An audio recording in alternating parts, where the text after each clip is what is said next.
आप सभी लोगों का स्वागत है आपके अपने यूट्यूब चैनल पर जिसका नाम है जीएस विद नेहा। तो आज की हमारी क्लास रहने वाली है लक्ष्य सीरीज़ में क्लास नंबर 2। यदि आपने फर्स्ट क्लास नहीं देखी है तो आप उस क्लास को देख लीजिएगा, तो ये क्लास अच्छे से समझ आएगी। ओके, क्योंकि ये जो सीरीज़ है इस सीरीज़ में मैं जीके एंड जीएस को स्टार्टिंग से शुरू कराया है, तो आप क्लासेस को क्रम से देखिएगा तो आपको अच्छा समझ आएगा। ओके, यदि आप चैनल पर नए आए हैं तो चैनल को सब्सक्राइब एंड वीडियो को लाइक कर दीजिएगा। ओके, तो आइए स्टार्ट करते हैं आज की क्लास। भारतीय राज्य व्यवस्था, आज हम संविधान के बारे में बात करने वाले हैं। कॉन्स्टिट्यूशन। संविधान शब्द का सर्वप्रथम प्रयोग किसने किया था? तो सर हेनरी मैन ने, जो कहाँ के थे? ब्रिटेन के। विश्व में संविधान का जनक जेम्स मेडिसन को कहा जाता है और ये अमेरिका संविधान के भी जनक थे। भारत में संविधान का जनक कौन है? तो संविधान के जनक कौन है? तो डॉक्टर भीमराव अंबेडकर। तो ये तो आपको याद ही होगा। ओके, संविधान सभा की मांग। ओके, तो संविधान सभा की मांग किस किस के द्वारा और कब कब की गई? तो आइए देखते ही, ये एग्जाम के हिसाब से मोस्ट इम्पोर्टेंट फैक्ट है। सर्वप्रथम बाल गंगाधर तिलक के द्वारा 1895 में स्वराज विधेयक के तहत संविधान सभा की मांग की गई। फिर नेक्स्ट एनी बेसेंट के द्वारा 1917 में, और जो एनी बेसेंट थी ये संविधान सभा की पहली महिला अध्यक्ष रहीं। कौन? एनी बेसेंट, इनका नाम ध्यान रखिएगा। स्वराज पार्टी के द्वारा 1924 में संविधान सभा की मांग की गई। संविधान सभा की औपचारिक मांग 1934 में मानवेंद्र नाथ रॉय के द्वारा की गई थी। संविधान सभा की आधिकारिक मांग 1935 में कांग्रेस सरकार के द्वारा की गई। तो ये डेट्स हैं और ये याद रखिएगा। ओके, नेक्स्ट 1945 में ब्रिटेन में लेबर पार्टी की सरकार बनी और प्रधानमंत्री कौन थे? तो क्लीमेंट एटली। ओके, इन्हीं की सिफारिश पर भारत में कैबिनेट मिशन आया। और ये कब आया था कैबिनेट मिशन? तो डेट याद रखिएगा। और किसकी सिफारिश पर आया? तो क्लाइमेंट एटली की सिफारिश पर। और ये आया कब था? तो 24 मार्च 1946 में। अध्यक्ष सर पैट्रिक लॉरेंस थे और दो अन्य सदस्य भी थे, एबी अलेक्जेंडर और स्टीफोर्ड क्रीव। इनका नाम ध्यान रखेगा। इस पार्टी में घोषणा की गई थी कि भारतीयों को आज़ाद होने का अधिकार है, यह स्वतंत्रता है। 1922 में गांधी जी ने कहा कि जो भारतीय संविधान है वो भारतीयों के अनुसार होगा। सन 1922 में गांधी जी के द्वारा कहा गया था। नवंबर 1927 में ब्रिटेन में साइमन कमीशन का गठन हुआ। ओके, ध्यान रखिएगा। और भारत में साइमन कमीशन कब आया? तो 3 फरवरी 1928 को। और अध्यक्ष कौन थे? सर जॉन अल्सवर्ग, इनका नाम ध्यान रखिएगा। साइमन कमीशन के समय भारत के सचिव मोतीलाल नेहरू थे और अगस्त प्रस्ताव 8 अगस्त 1940 में भारत आया वायसराय ललित गो के द्वारा पेश किया गया। हाँ, ये जो आपका ये क्लासेस हैं वो मोस्ट इम्पोर्टेंट हैं। इन क्लासेस को करने के बाद आपको जीके जीएस में प्रॉब्लम नहीं होने वाली है। साथ ही आप करंट की क्लास भी कहीं से करते रहना। ओके, और ये अगस्त प्रस्ताव बहुत बार पूछा गया है डेट। और अध्यक्ष कौन थे उस समय? वायसराय कौन थे? ललित गो, इनका नाम ध्यान रखिएगा। इसमें जितने भी क्लासेस होंगी, यानी कि 40 हो जाए, 45 या 50 तक क्लासेस हो जाएंगी, तब भी कोई दिक्कत नहीं है, लेकिन मैं जो इसका जो सिलेबस है वो कंप्लीट कराऊंगी। ओके, इतिहास में सिंधु घाटी सभ्यता से प्राप्त हुए प्रमुख साक्ष्य कौन कौन से साक्ष्य हैं? तो देखते हैं। सिंधु घाटी सभ्यता से मंदिर का कोई साक्ष्य नहीं मिला है। ये लोग जो पूजा करते थे किस किस की? मातृ देवी, पशुपति, वृक्ष, सर्प, पशु, पक्षी और स्वास्तिक के भी वहाँ से साक्ष्य मिले हैं। जल भूमि को उर्वरता की देवी मानकर उसकी पूजा किया करते थे। पवित्र पशु, कुबड़ वाला बैल, सिंधु घाटी सभ्यता का। व्यापार, आयात निर्यात दोनों तरह का व्यापार होता था। बंदरगाह, यहाँ कौन सा? लोथल। सुरकोटदा गुजरात में है। इस सभ्यता का सबसे बड़ा बंदरगाह है, ध्यान रखिएगा। ये सभ्यता को 2 टीलों में विभाज्य थी। कौन कौन सी? तो पूर्व में सामान्य लोग रहते थे, ये 2 टीले में विभाजित थी सिंधु घाटी सभ्यता। जो पूर्व का एरिया था उस तरफ कौन रहते थे? सामान्य, और पश्चिम की एरिया की तरफ कौन रहते थे? राजा और सरदार, ध्यान रखिएगा। नेक्स्ट, धौलावीरा सिंधु घाटी सभ्यता का एकमात्र नगर है जो 3 टीलों में विभाजित था। ये सिंधु घाटी सभ्यता का एकमात्र स्थल जिसे यूनेस्को की विश्व विरासत सूची में शामिल किया गया 2021 में, जो 40वां स्थल बना। ठीक है, ध्यान रखिएगा धौलावीरा। नेक्स्ट, सिंधु घाटी सभ्यता का भौगोलिक विस्तार दिया गया है, तो आपको चित्र के थ्रू भी समझ आएगा और बता देती हूँ।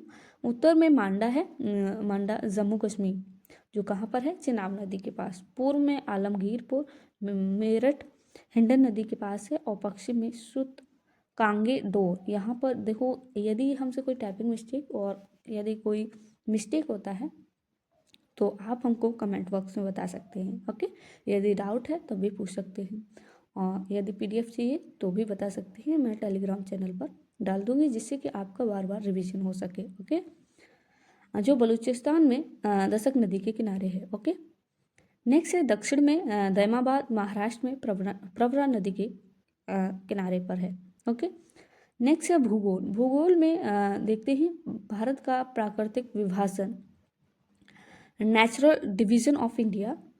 उत्तर में पर्वतीय क्षेत्र हैं, इन 6 भागों में बांटा गया है प्राकृतिक के आधार पर।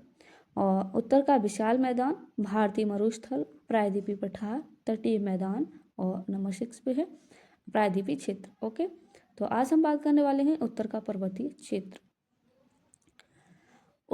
भारत के उत्तर में हिमालय पर्वत का विस्तार है। हिमालय जो है वो विश्व का सर्वोच्च ऊंचा पर्वत है। इसकी ऊंचाई, इसकी सबसे ऊंची चोटी जिसका नाम है माउंट एवरेस्ट, जो विश्व की सर्वोच्च चोटी है।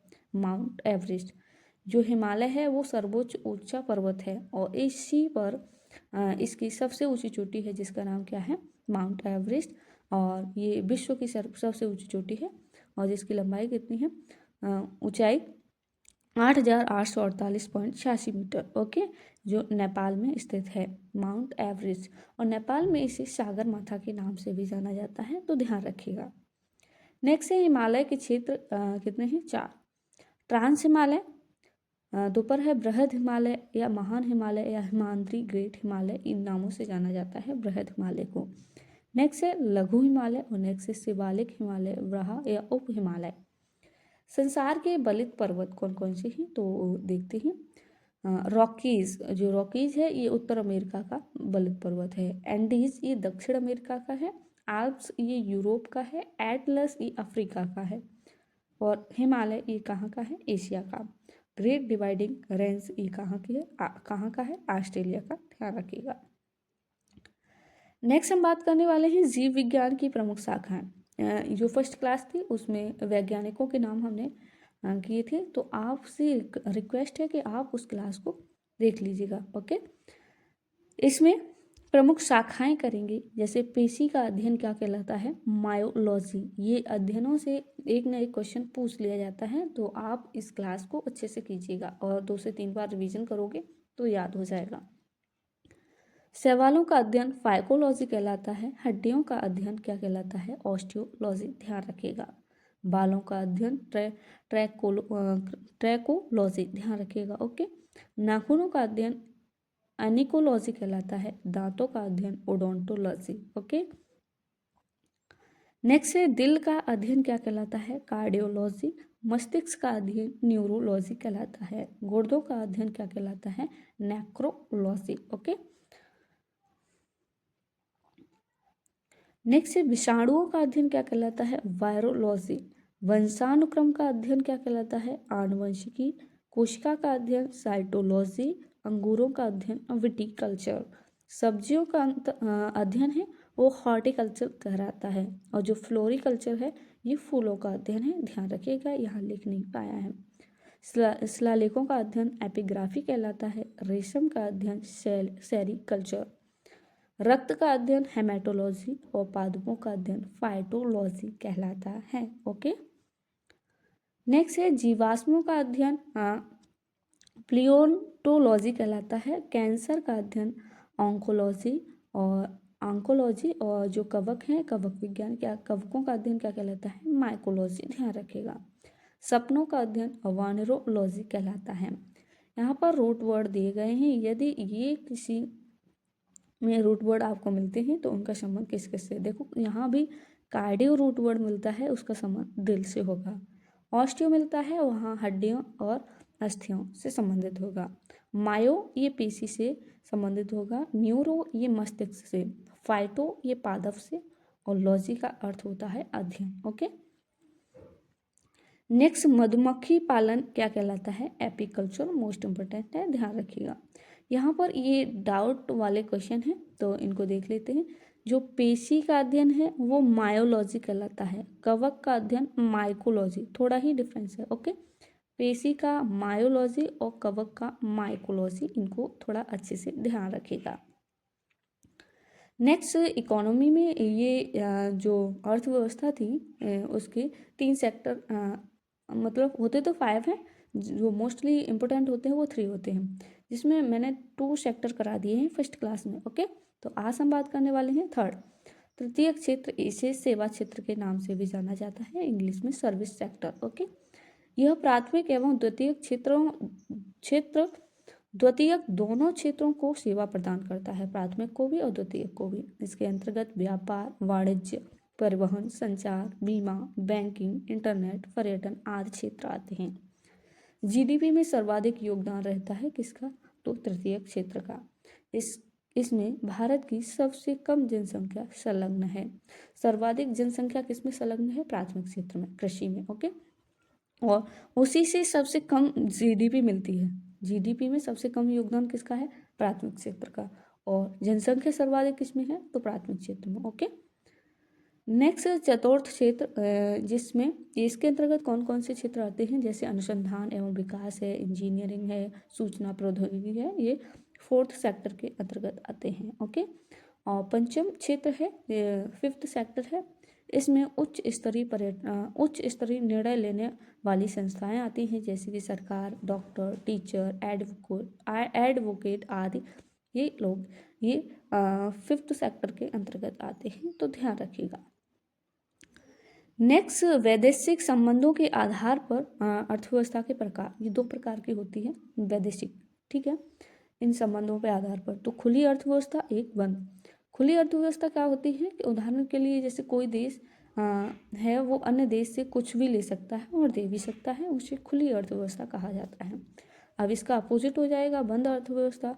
कोई भी देश किसी भी अन्य देश से ना ही कुछ ले सकता है और ना ही उसे दे सकता है। ओके, ये वैदेशिक आधार पर थी अर्थव्यवस्था के प्रकार 2, ठीक है।